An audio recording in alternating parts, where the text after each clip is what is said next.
அண்ணா குழந்தைக்கு தேவையான துணி எல்லாம் வாங்குனீங்க அப்படின்னா மறக்காம வாஷ் பண்ணி வச்சுக்கோங்க, அலசியாவது வைங்க அப்படின்னு சொல்லி கமெண்ட்ல சொல்லியிருந்தாங்க.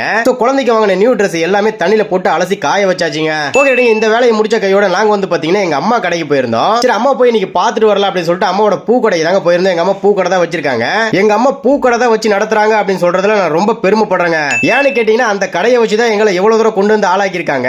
சோ எங்க அம்மா பூ விக்கிறாங்க அப்படின்னு சொல்றதுல எனக்கு எந்த ஒரு தயக்கமுமே இல்லைங்க. ஓப்பனா உண்மையை சொல்லுவேன். எங்க அம்மா வந்து ரீத்தா கிட்ட பூ வைக்காம இருக்க கூடாதுவா, பூ வச்சு விடுற அப்படின்னு சொல்லி எங்க அம்மா வந்து பூ ரீத்தாக்கு அழகா வச்சு விட்டுட்டாங்க. மாமியார் மருமகனா இப்படிதான் இருக்கணும் அப்படின்னு நினைச்சீங்கன்னா மறக்காம இந்த வீடியோக்கு ஒரு லைக் தட்டி விட்டுருங்க. நான் வேற மாமியார்னு பேர் எடுத்துட்டு அவங்க மாமியாரை கழுவி கமெண்ட்ல ஊத்துவீங்களே. சரி, கழுவுங்க, எத்தனை பேர் கழுவுறீங்கன்னு பார்க்கலாம். எங்க அம்மா பூ வியாபாரம் பண்றாங்க. எங்க அப்பா வந்து பாத்தீங்கன்னா பரோட்டா கடையில மாஸ்டரா இருக்காருங்க. கூலி வேலைக்கு தான் போறாரு. எங்களால முடிஞ்ச வரைக்கும் நாங்க கூலி வேலை செய்வோம் அப்படின்னு சொல்லி 2 பேரும் செஞ்சுட்டு இருக்காங்கன்னு வைங்களேன். ப்ரௌனிக்கு ஆஃபர் போட்டுருக்கோம். 500 வெரைட்டிஸ் ஆஃப் ப்ரௌனி பாக்ஸ். இந்த பாக்ஸ்ல வந்து பாத்தீங்கன்னா எல்லா வெரைட்டிஸும் கலந்து வந்துரும். Free delivery. அது போக வந்து பாத்தீங்கன்னா சாக்லேட் ஃப்ரீ ப்ரௌனி பால் ஃப்ரீங்க. ப்ரௌனி ஆர்டர்ஸ்க்கு எங்க நம்பர் ஃபர்ஸ்ட் மல்லி டிஸ்கிரிப்ஷன்ல கொடுத்திருக்கேன்.